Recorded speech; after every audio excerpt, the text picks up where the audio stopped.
Welcome in Informational Video Center. بسم اللہ الرحمن الرحیم۔ اللہ تبارک و تعالیٰ کے بابرکت نام سے شروع جو بڑا مہربان اور نہایت رحم فرمانے والا ہے۔ السلام علیکم ورحمۃ اللہ وبرکاتہ۔ میرا باپ سموسے بیچتا تھا۔ اس نے ہم سبھی بہن بھائیوں کو اعلیٰ تعلیم دلوائی۔ میں نے مقابلے کا امتحان پاس کر لیا اور کمشنر بھی بن گیا۔ ایک روز جب میرا باپ مجھے ملنے میرے دفتر پہنچا تو اس کے پھٹے پرانے کپڑوں کی وجہ سے میں نے اپنے سیکرٹری سے کہا کہ اسے دھکے مار کر باہر نکال دو، میں اسے نہیں جانتا، یہ کون ہے۔ میرا باپ روتا ہوا وہاں سے چلا گیا اور کئی سال بعد السلام علیکم ورحمۃ اللہ وبرکاتہ۔ میرا آج میٹرک کا رزلٹ آیا تھا اور میں پورے ضلع میں ٹاپ کر چکا تھا۔ میرے ابا کی خوشی کا کوئی بھی ٹھکانہ نہیں تھا۔ وہ پورے محلے میں مٹھائی بانٹ رہے تھے اور اب میرے اساتذہ کے گھر بھی مٹھائی پہنچ چکی تھی۔ میرا تعلق غریب خاندان سے تھا۔ میرے ابا میرے سکول کے باہر سموسے بیچتے تھے۔ میرے سب اساتذہ مجھ پر خاص مہربان تھے کیونکہ میں بچپن ہی سے پڑھائی میں بہت زیادہ لائق تھا۔ ابا مجھے محبت کے ساتھ مجھے صبح جب سب بہن بھائیوں سے زیادہ پیسے دے کر سکول بھیجتے تو مجھے اچھا لگتا کہ وہ مجھے بہت خاص سمجھتے ہیں۔ بچپن ہی سے ہر چیز کو میں اپنا حق سمجھ کر وصول کرتا تھا اور یہ سوچتا کہ کیا ہوا جو ابا میرا زیادہ خیال رکھتے ہیں۔ میں ہوں تو سب بہن بھائیوں میں خاص۔ میرے دوست امیر گھرانوں سے تعلق رکھتے تھے۔ وہ بات بات پر میرا مذاق اڑاتے تو میں غصے میں بھرا ہوا گھر پہنچتا، اپنا بیگ اٹھا کر زمین پر مارتا، ابا سے اور اماں سے ناراضگی کا اظہار کرتا اور کہتا کہ کیا ضرورت ہے کہ وہ میرے اسکول کے سامنے سموسے بیچیں۔ میرے دوست بار بار مجھے سموسے والے کا بیٹا کہہ کر چڑھاتے ہیں۔ اماں وہ مجھ سے ناراض ہوتے ہیں اور مجھے یہ بات اچھی نہیں لگتی۔ غصے سے مجھے میری ماں کہنے لگی کہ کوشش کرو تو تم پڑھ لکھ کر بڑے افسر بن جاؤ۔ تمہارے ابا کتنی محنت کرتے ہیں۔ جب تمہاری یہ بات سنتے ہیں تو فوراً تڑپ جاتے ہیں اور کہتے ہیں اس سے کچھ مت کہو، اور پھر بڑے پیار سے اکیلے بیٹھ کر مجھے سمجھاتے ہیں کہ بیٹا محنت مزدوری میں کوئی بھی آر نہیں۔ محنت مزدوری کرنا اللہ کو پسند ہے۔ میں اس لیے محنت مزدوری کرتا ہوں تاکہ تم اور تمہارے بہن بھائیوں کو اچھی تعلیم دے سکوں۔ میں یہ برا کام نہیں کرتا اور میں یہ بات فخر سے کہتا ہوں کہ میں محنت کرتا ہوں، محنت کی کمائی اپنے بچوں کو کھلاتا ہوں۔ میرے ابا نے میرے لیے بہت ہی زیادہ محنت مزدوری کی اور محنت کرنا کوئی بری بات بھی نہیں تھی، لیکن یہ بات میرے چھوٹے سے دماغ میں نہیں سما رہی تھی۔ جب بھی میرا کوئی دوست مجھے نیا بیگ لے کر، نئے شوز لے کر اسکول پہنچتا تو میرا غصہ اور زیادہ بڑھ جاتا۔ مجھے اپنی اچھی چیز اور خاصی بھی بری لگنے لگتی۔ میں گھر پہنچ کر ماں سے باپ سے لڑتا اور مجبور کرتا کہ مجھے بھی نئی چیز دلائے۔ سلسلہ یوں ہی چلتا رہا۔ مجھے اپنی ماں باپ کی کڑی محنت زیادہ دکھائی نہیں دے رہی تھی۔ میں جب فرسٹ ایئر میں اچھے کالج میں ایڈمیشن ہوتے ہی میرے رنگ ڈنگ بدل گئے۔ اب مجھے ہر چیز بہترین چاہیے تھی۔ ابا چپ چاپ صبر کے ساتھ میری فرمائشیں پوری کرتے رہے۔ میرا چھوٹا بھائی بھی پڑھائی میں ذہین تھا۔ ابا مجھے کہتے کہ نبیل بیٹا ساتھ ساتھ اپنے بھائی کی بھی تھوڑی مدد کیا کرو تاکہ اسے بھی آسانی ہو جائے۔ میں یہ کہہ کر بڑے روکھے انداز میں انکار کر دیتا کہ اگر میں نے علی کی مدد کی تو میری توجہ میری پڑھائی سے ہٹ جائے گی۔ چھوٹا بھائی کافی صابر تھا اور طبیعت میں بھی بہت نرم تھا۔ میں اکثر اس کے ساتھ ناانصافی کر جاتا، کبھی اس کی کوئی چیز چھین لیتا تو کبھی اس کے جیب سے پیسے نکال لیتا۔ بہنیں ابھی کافی چھوٹی تھیں۔ علی خود بھی بیٹھ کر انہیں پڑھاتا اور دیکھتے ہی دیکھتے یہ 2 سال بھی گزر گئے۔ اب میں کالج میں یہ بات بھی چھپانے لگا کہ میرے ابا سموسے بیچتے ہیں۔ میری دوستی اچھے گھرانوں کے لڑکوں سے ہو گئی تھی۔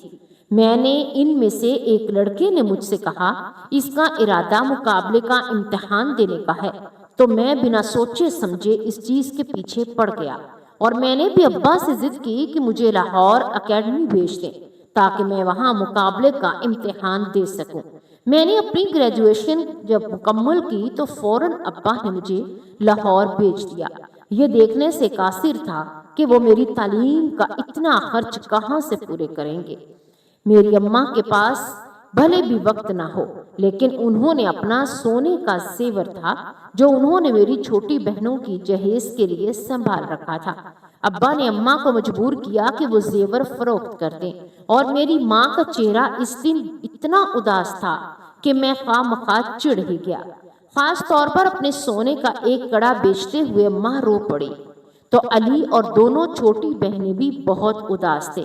میں نے انہیں کہا کہ اماں پریشان مت ہوں، جیسے ہی میری کوئی اچھی نوکری لگے گی تو میں سب سے پہلے سونے کا زیور بنا کر آپ کو دوں گا۔ تو اماں کہنے لگی بیٹا زیور کی کوئی بات نہیں، یہ تمہاری نانی مرحومہ کی آخری نشانی تھی جو میرے پاس تھی، اور میں نے سر جھٹک کر تلخی سے مسکرا دیا۔ میرا کام تو بن چکا تھا، میں چپ چاپ لاہور چلا آیا، دن رات محنت کی اور بلاخر کمیشن کا امتحان پاس کر لیا۔ اب میں نے ابا کو سختی سے منع کیا اور کسی کو نہ بتائیں کہ وہ سموسے بیچتے ہیں، کیونکہ لوگ میرے گھر پر آ کر مجھے مبارکباد دے رہے تھے۔ ساتھ ہی اخبارات والے بھی، ٹی وی والے بھی میرا انٹرویو بھی لے رہے تھے۔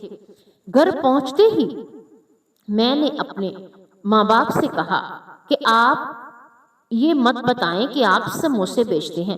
میرے ماں باپ بہن بھائی اتنے خوش تھے، انہیں لگتا تھا کہ جیسے انہیں کوئی خزانہ مل گیا ہے، اور میری گردن میں جیسا کہ سر آیا گیا۔ میں اپنی اس کامیابی پر حد سے زیادہ مغرور ہو چکا تھا۔ دیکھتے ہی دیکھتے میں نے اسسٹنٹ کمشنر بن گیا۔ 2-3 سال میری پوسٹنگ دوسرے شہر میں رہی تو میں بہت خوش تھا۔ میں نے کبھی کسی کو اپنے ماضی کے بارے میں بتانا پسند بھی نہ کیا اور اسے بالکل چھپا کر ہی رکھا۔ میں چاہتا تھا کہ یہ راز کوئی بھی نہ جانے کہ میرا ایک سموسے بیچنے والے کا بیٹا ہوں۔ مجھے نہ جانے کیوں اپنی غریبی کے دور سے چڑ سی ہو گئی تھی۔ تو ہونا بھی چاہیے تھا کہ میں اپنے باپ کی محنت کا اعتراف کرتا اور انہیں سکھ دینے کی کوشش کرتا، لیکن میں اپنی الگ ہی دنیا میں مست ہو گیا تھا۔ ایک مخصوص رقم گھر بیچنے کے علاوہ میں نے کبھی بھی گھر والوں کے لیے کچھ نہ کیا۔ میرے ابا بہن بھائی جب بھی مجھ سے بات کرنا چاہتے تو میں انہیں یہ کہہ کر فون بند کر دیتا کہ میں فی الحال بہت مصروف ہوں اور میں بات نہیں کر سکتا۔ وہ یہی سمجھتے کہ میں اپنا ہلکا احباب بنا لیا تھا۔ میرے یار دوست اٹھنا بیٹھنا اب خاص لوگوں میں ہو چکا تھا۔ ایسے ہی وقت گزرتا گیا، میری زندگی میں طرح طرح کی لڑکیاں آتی رہیں، میں فل عیاشی ماحول میں ڈوبتا رہا۔ اچانک سے میرا تبادلہ میرے شہر میں ہو گیا۔ اماں ابا یہ سن کر بہت خوش ہوئے۔ اب میں ان کے ساتھ رہوں گا، لیکن مجھے سرکاری رہائش گاہ مل گئی تھی۔ میں اپنی رہائش گاہ پر گیا تو میں نے ماں باپ کو کہا کہ بہن بھائیوں کو کہ نہیں، میں آپ کے ساتھ نہیں رہنا چاہتا، کہ مجھ سے ان کا کوئی حوالہ جڑا ہی نہ رہے۔ میں کبھی کبھار اپنی پرائیویٹ گاڑی میں جا کر ماں سے مل لیا کرتا تھا، اور رفتہ رفتہ یہ سلسلہ بھی کم ہوتا جا رہا تھا۔ ایک روز میں دفتر میں بیٹھے اپنے کام میں مصروف تھا۔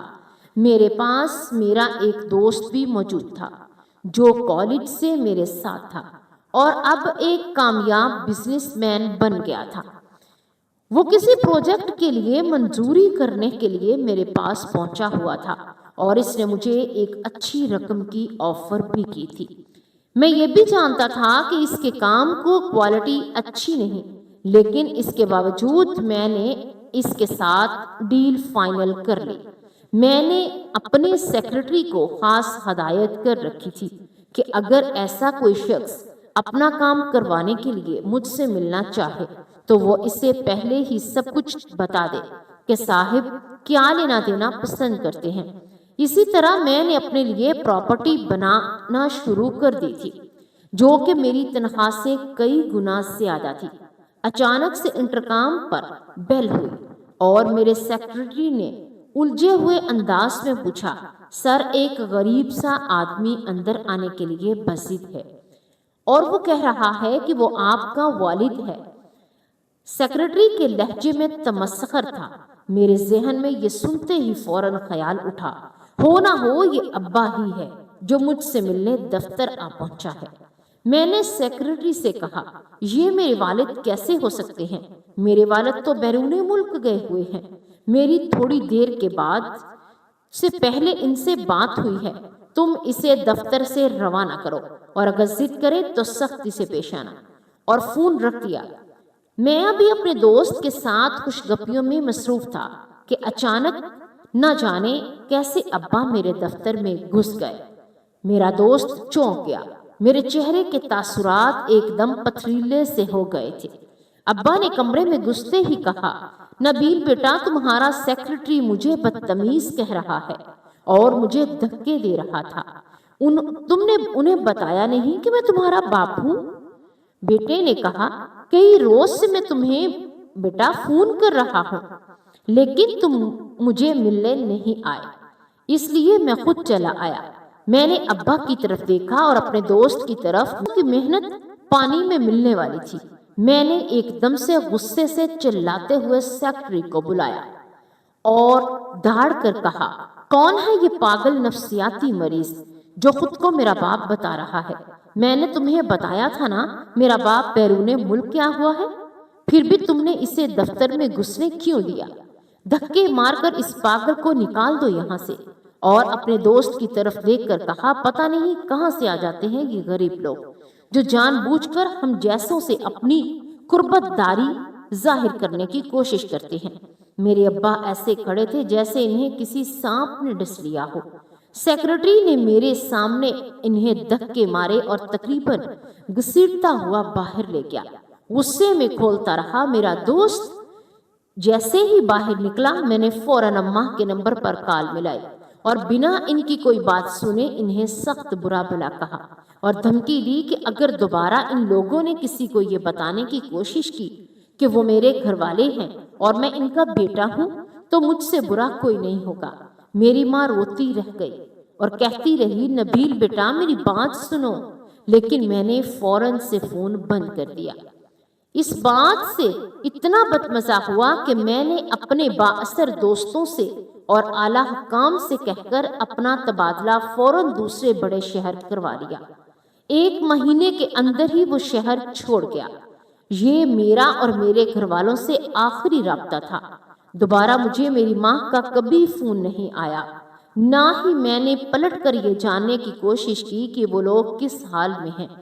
میں نے ایک منجھے ہوئے سیاستدان کی بیٹی سے شادی کر لی۔ وہ نہایت ضدی اور اکھڑ مزاج لڑکی تھی، بات بات پر مجھے ذلیل کر کے رکھ دیتی۔ میں جو باہر والوں کے لیے اتنا سخت گیر رویہ رکھتا تھا، گھر میں اپنی بیوی کے سامنے بھیگی بلی بنا رہتا تھا، کیونکہ میرا مفاد اس بات سے جڑا تھا کہ میرا سسر اعلیٰ حکومتی عہدیدار تھا۔ میرا سسر بھی اپنی بیٹی کی غلطیوں کوتاہیوں کو مانتا تھا اور وہ کہتا تھا کہ نبیل بیٹا میں نے اسے بڑے لاڈ اور پیار سے پالا ہے، اگر یہ تم سے خراب رویہ رکھے بھی تو تم اس کی بات کا برا نہ منانا۔ یہ دل کی بری نہیں ہے، بس لاڈ پیار کی وجہ سے تھوڑی ضدی ہو گئی ہے۔ اور میں بڑی سعادت مندی کے ساتھ ان کو کہتا، انکل فکر مت کریں، میں زویا کو بہت خوش رکھوں گا اور میں جانتا ہوں انہیں کبھی اسے پریشان نہیں کرتا۔ میں جانتا ہوں کہ وہ مجھ سے محبت کرتی ہے، مگر بس اسے غصے کا مسئلہ ہے۔ میں نے ڈھیر پراپرٹی بنا لی اور بہت سے کاروبار میرا حصہ تھے۔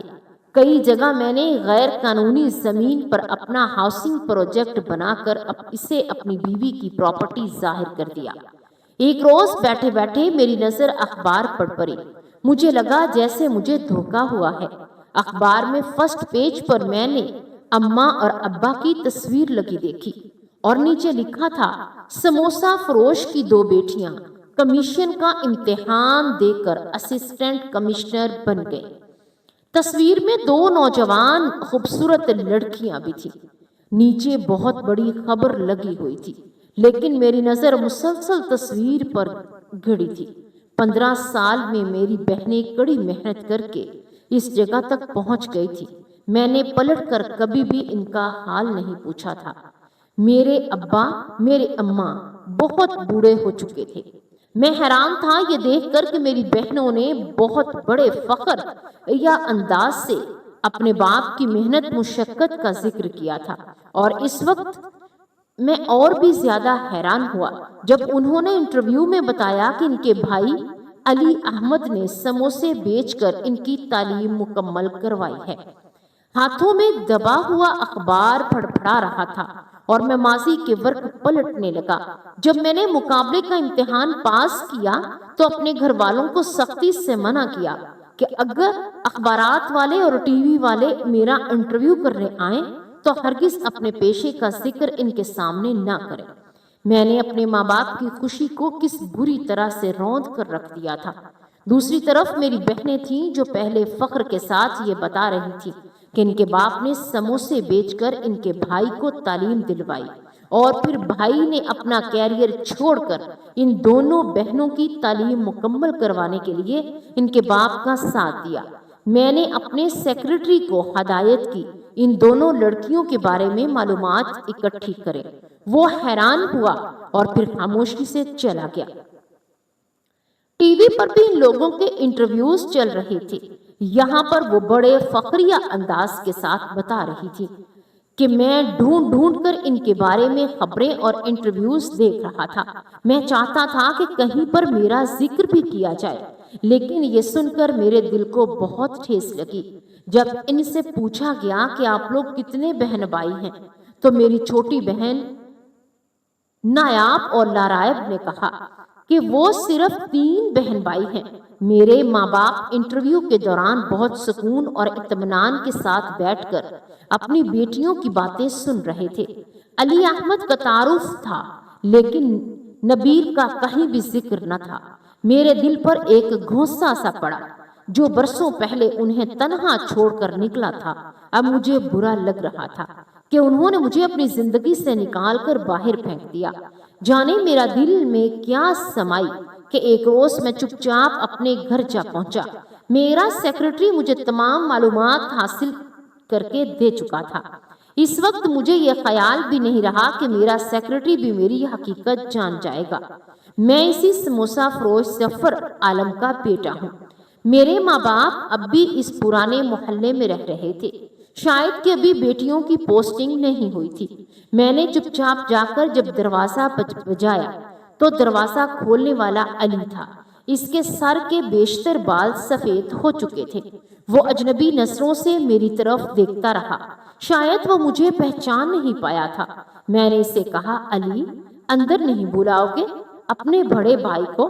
تو وہ سخت لہجے میں کہنے لگا، میرا بڑا بھائی 15 سال پہلے مر چکا ہے۔ جب میرے ماں باپ کو ایک کمشنر نے اپنے دفتر سے دھکے دے کر نکلوایا تھا، وہ بوڑھا شخص روتا ہوا گھر پہنچا تھا۔ اس روز میرا بھائی ہم سب کے لیے مر گیا تھا۔ وہ دروازہ بند کرنے ہی والا تھا کہ پیچھے سے ایک بوڑھا چہرہ نمودار ہوا، اور وہ میری ماں تھی۔ مجھ پر نظر پڑتے ہی وہ ممتا کی ماری تڑپ اٹھی اور علی کو غصے سے ایک طرف کرتے ہوئے کہنے لگی، کیا کہہ رہے ہو علی؟ تمہارا بڑا بھائی اتنے عرصے کے بعد ملنے آیا ہے، اس کو اندر تو آنے دو۔ علی چپ چاپ دروازہ چھوڑ کر اندر چلا گیا اور میری ماں محبت کے ساتھ مجھ سے لپٹ گئی۔ نہ جانے اس روز برسوں بعد اپنی ماں کے گلے لگ کر مجھے کیا ہوا کہ میں بے اختیار رونے لگا۔ خوشی خوشی میرا ہاتھ پکڑ کر مجھے اندر لے گئی۔ برسوں پرانا گھر اسی حالت میں تھا، کہیں کوئی بھی تبدیلی نہیں آئی تھی، بلکہ گھر اور بھی زیادہ خستہ حالت میں آ چکا تھا۔ میری دونوں بہنیں کچن میں کام کر رہی تھی، شاید کہ رات کے کھانے کی تیاری کر رہی تھی۔ ابا ٹی وی کے سامنے لیٹے ہوئے تھے اور خبریں دیکھ رہے تھے۔ علی چپ چاپ ان کے پاؤں دبا رہا تھا۔ ابا اپنی بوڑھی نظروں سے میری طرف دیکھنے لگے تو اماں خوشی سے بے اختیار کہنے لگی، دیکھے نا کون آیا ہے۔ ہمارا بیٹا نبیل ملنے آیا ہے۔ ابا یہ سن کر اٹھے اور کانپتے ہوئے وجود کے ساتھ میرے گلے لگ گئے۔ ابا بہت زیادہ بوڑھے ہو چکے تھے۔ میں برسوں بعد اپنے خون کے رشتوں سے گلے ملا تھا۔ میری حالت بہت ہی زیادہ عجیب تھی۔ مجھ میں اتنی بھی نہ تھی کہ میں معافی مانگنے کی ہمت کروں۔ میں بہت دیر تک ان سے لپٹا کھڑا رہا۔ میری اماں نے میرے اپنے دوپٹے کے ساتھ پاس رکھی ہوئی کرسی جھاڑی اور مجھے بٹھا دیا۔ اماں زور زور سے میری بہنوں کو آواز دے رہی تھی۔ نایاب اور لارب دروازے میں کھڑی اجنبی نظروں سے میری طرف دیکھ رہی تھی۔ علی کو اماں سے زبردستی کولڈ ڈرنک لے جانے کے لیے کہا۔ میں منتظر تھا کہ میری بہنیں مجھ سے پیار لینے کے لیے آئیں، لیکن وہ دونوں دروازے سے ہی واپس پلٹ گئی۔ تو میری اماں غصے سے اٹھ کر کچن کی طرف بڑھی۔ تھوڑی ہی دیر میں نایاب اور لارب کولڈ ڈرنک کی ٹرے اٹھا کر کمرے میں داخل ہوئی۔ میں جیسے ہی اٹھ کر ان کے سر پر ہاتھ رکھنے لگا، وہ دونوں سختی سے مجھے روکتی ہوئی جا کر علی احمد کے پاس بیٹھ گئی۔ میں شرمندگی کے ساتھ اپنے اٹھے ہوئے ہاتھ کی طرف دیکھتا رہا۔ اس وقت بچیوں کا تو کوئی قصور نہ تھا، سارا قصور ہی میرا تھا۔ میں نے بھی تو برسوں پہلے اپنی زندگی میں انہیں نکال پھینکا تھا اور پلٹ کر بھی نہیں دیکھا تھا۔ نہ جانے ان لوگوں نے اپنی تعلیم کن حالات میں مکمل کی، نہ جانے علی نے کتنی محنت کی اور انہیں اس مقام پر پہنچایا ہوگا۔ میں نے ہمت کر کے ابا سے معافی مانگ لی۔ آنسو ابا کے پورے چہرے پر بہہ رہے تھے۔ اماں بھی رونے لگی۔ ابا نے کہا، بیٹا اس روز جب میں تیرے دفتر سے نکلا تو میں یہ سوچ کر نکلا تھا کہ اپنے تینوں بچوں کو آگے نہیں پڑھاؤں گا۔ اگر تعلیم حاصل کرنے سے وہ بھی تیرے جیسے ہو گئے تو میری تو پوری زندگی کی کمائی ہی لٹ جائے گی۔ بیٹا تیری تعلیم کے لیے میں نے دن رات محنت کی، اور جب تو کامیاب ہو گیا تو کہنے لگا کہ یہ سب تیری اپنی محنت تھی۔ میں اور تیری اماں جب بھی خاموش رہے، لیکن اس روز جب تیرے سامنے مجھے دھکے مار کر تمہارے دفتر سے باہر نکلوایا تو میرے اندر سے جیسے میں مر چکا ہوں، میں سب ختم ہو چکا تھا۔ میں نے گھر پہنچتے ہی علی احمد اور نایاب اور لارائب کی کتابیں پھاڑ دی، اور میں ان سب باتوں سے ڈر گیا کہ کل علی احمد بھی اگر پڑھ لکھ کر کامیاب ہو گیا تو وہ بھی مجھے اپنے باپ ماننے سے انکار کر دے گا۔ میں بڑھاپے میں کہاں جاؤں گا؟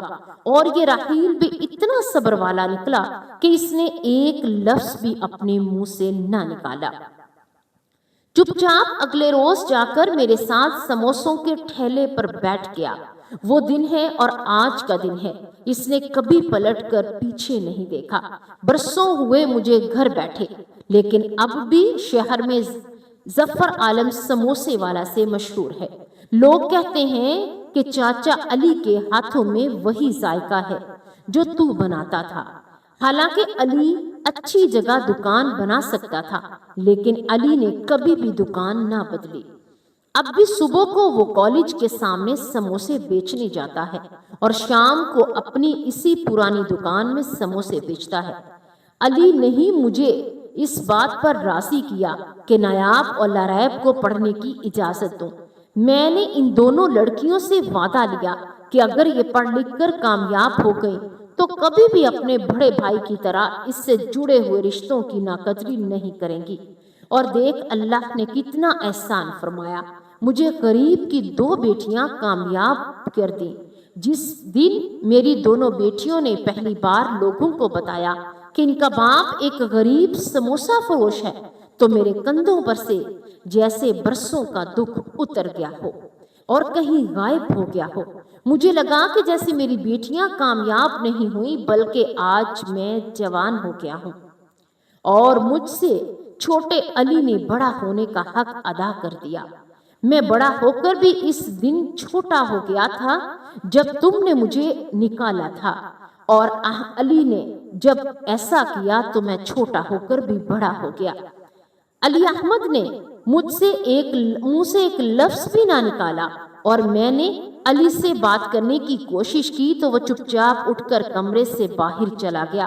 میں نے امید بھری نظروں سے نایاب اور لاریب کی طرف دیکھا کہ شاید وہ مجھ سے بات کر لیں، لیکن وہ تیر کی طرح اٹھی اور اپنے بھائی کے پیچھے باہر کی طرف لپک گئی۔ کمرے میں اماں اور ابا رہ گئے تو اماں کہنے لگی، تو دل پر مت لینا بیٹا، علی ایسا ہی ہو گیا ہے، ہر وقت چپ چاپ رہتا ہے، کسی سے کچھ نہیں کہتا، ہاں لیکن اپنے ماں باپ کی خدمت کرتا ہے، بہنوں کے بنا تو وہ سانس بھی نہیں لیتا۔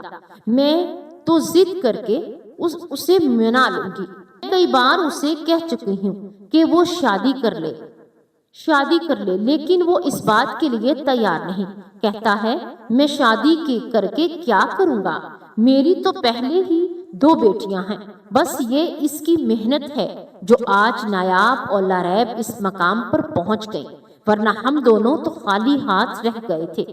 علی بھی بڑا صبر والا ہے، کبھی اپنی ذات پر 1 روپیہ بھی خرچ نہیں کیا، لیکن بہنوں کو اچھے سے اچھی تعلیم دی۔ اب اس بات پر جھگڑا چل رہا ہے کہ نایاب کہتی ہے کہ گھر والے میرے ساتھ رہیں اور لاریب کہتی ہے کہ میرے ساتھ رہیں، لیکن علی بضد ہے کہ وہ اپنے اسی پرانے مکان میں رہیں گے، اور وہ کہتا ہے کہ بیٹا تم لوگ جا کر اپنے سرکاری گھروں میں رہنا، میں تمہارے ساتھ جاتا اچھا نہیں لگوں گا، امی ابا کو یہی رکھ لوں گا۔ میں دل ہی دل میں حیران ہو رہا تھا کہ میرے بہن بھائی کس قدر خوبصورت دل کے مالک ہیں، وہ ماں باپ کو اس حال میں بھی اکیلا چھوڑنے پر راضی نہیں جب وہ اپنی زندگی کے آخری پڑاؤ پر ہیں۔ میں جتنی دیر رہا ابا کی اور علی کی بہن بھائیوں کی باتیں کرتے رہے، لیکن انہوں نے ایک بار بھی مجھ سے یہ نہیں پوچھا کہ 15 سال میرے کیسے گزرے یا میں نے وہ سال کیسے گزارے۔ دل ہی دل میں سوچتا رہا کہ کاش امی ابا مجھ سے پوچھیں کہ میں کہاں رہا، کیسا رہا، میں بھی انہیں اپنی کامیابیوں کے بارے میں بتاؤں، لیکن ان لوگوں نے ایک لفظ بھی نہیں کہا۔ میں تھکے ہارے قدموں سے جب اٹھ کر گھر سے باہر نکلنے لگا تو علی نے پیچھے سے مجھے پکار کر کہا، کمشنر صاحب کھانا تیار ہے، ہم غریبوں کو خوشی ہوگی اگر آپ ہمارے دسترخوان پر کھانا کھائیں۔ اور میں فوراً سے رک گیا۔ میں برسوں سے ترسا ہوا تھا کہ کسی اپنے کے ساتھ بیٹھ کر کھانا کھانے کے لیے، کیونکہ میری بیوی تو ہر وقت باہر پارٹیوں میں نکلی رہتی، پھر آفیشنل ڈنر کرتی تھی اپنے ہم پلہ لوگوں کے ساتھ یا حکومتی اہلکاروں کے ساتھ، اور یا پھر چپ چاپ اکیلا اپنے ڈائننگ روم میں بیٹھ کر تنہا کھانا کھاتا تھا، جہاں پر ملازمہ میری پسند کی ہر چیز بنا لیتے، لیکن اس میں وہ ذائقہ، وہ لذت نہیں ہوتی جو کسی اپنے کے بنائے ہوئے کھانے میں ہوتی ہے۔ میری بہنوں نے چپ چاپ دسترخوان لگا دیا اور سبھی لوگ زمین پر بیٹھ کر کھانا کھا رہے تھے۔ برسوں کے بعد میں نے کریلے، بگھار لگی ہوئی ماش کی دال اور سادی روٹی کھائی تھی۔ میں جو منرل واٹر کے علاوہ پانی نہیں پیتا تھا، اس روز میں نے جی بھر کر کھانا کھایا، اور مجھے اس بات کی فکر بھی نہ تھی کہ کھانا کسی سادے تیل میں بنا ہوا ہے۔ مجھے یہ بھی یاد نہیں تھا کہ میں تو صرف باہر سے لائے ہوئے امپورٹڈ تیل میں کھانا بنا ہوا کھاتا ہوں۔ میرے بہن بھائی مجھ سے بات نہیں کر رہے تھے، لیکن میری بہنیں دسترخوان پر رکھی ہر چیز اٹھا کر چپ چاپ میرے سامنے کرتی جا رہی تھی۔ کھانا کھا کر علی نے چپ چاپ میرے ہاتھ دھلوائے۔ اماں نے نایاب کو کہا کہ وہ چائے بنا لائے، کیونکہ مجھے کھانے کے بعد چائے کی عادت تھی۔ ابا اماں مسلسل میری باتیں کرتے جا رہے تھے اور علی اپنی چائے لے کر اپنے کمرے میں چلا گیا۔ نایاب اور لاریب بھی کچن سمیٹ کر کمرے میں جا چکی تھی۔ مجھے ترس آ گیا میرے بہن بھائی مجھ سے بات کریں۔ رات کو 11 بجے میں چپ چاپ وہاں سے لوٹ کر آ گیا۔ مجھے سیدھا ایئرپورٹ جانا تھا تاکہ میں اپنے گھر پہنچ سکوں، لیکن نہ جانے کیا سوچ کر میں ہوٹل کی طرف چلا گیا اور کمرہ بک کروا لیا۔ اگلے کئی روز تک میں ان کے گھر چکر لگاتا رہا، لیکن ان کا رویہ مجھ سے نہ بدلا۔ میری بہنوں کو جب ان کی تقرری کا کاغذات ملے تو میں پہلی نشستوں پر بیٹھا اس بات کا منتظر تھا کہ وہ سٹیج پر کھڑے ہو کر میرا نام بھی لیں گی، لیکن جب ان کی تصویر بننے لگی تو انہوں نے علی احمد کو اپنے بیچ میں کھڑا کر لیا۔ اماں ابا بھی خوشی سے نڈھال اس فوٹو میں کھڑے تھے۔ وہ ایک مکمل فیملی تھی جس میں میری کہیں بھی کوئی بھی جگہ نہ تھی۔